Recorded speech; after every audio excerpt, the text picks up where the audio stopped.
Jemaah Ahmadiyah di Indonesia telah ada sejak tahun 1925, jauh sebelum negeri ini sendiri berdiri. Selama rentang waktu itu jemaah Ahmadiyah tidak pernah berbuat huru-hara.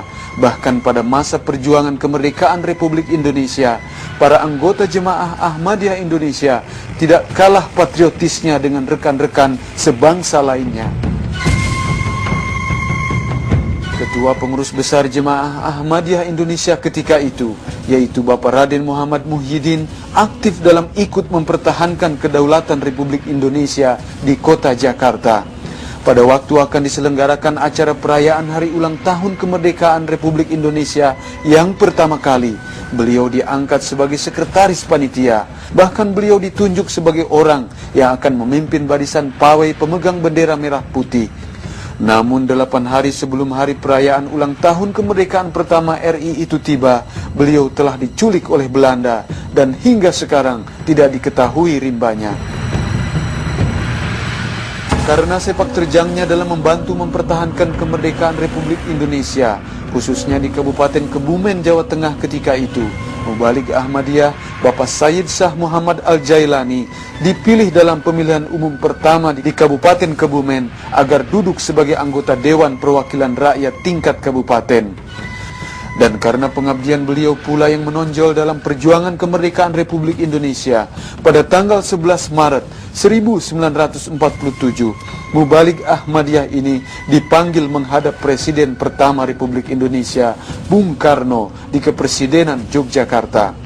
Sesuai dengan kebutuhan pemerintah pada waktu itu, pemerintah Republik Indonesia telah mengangkat Mubaligh Ahmadiyah ini menjadi pegawai tinggi pada Jabatan Penerangan dan Hubungan Luar Negeri di Kementerian Penerangan Republik Indonesia.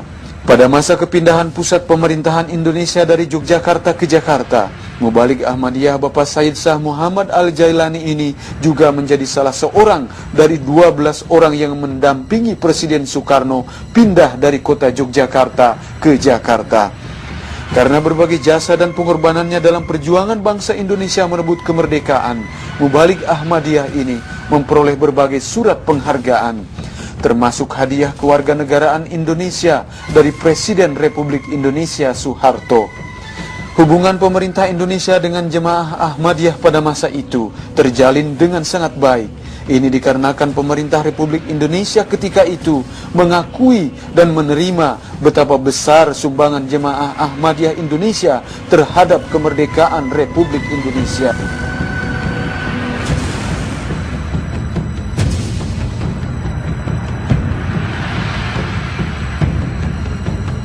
Tentu saja bukan karena motif politik, melainkan murni karena kita telah bersama-sama berhasil memperjuangkan kemerdekaan Republik Indonesia.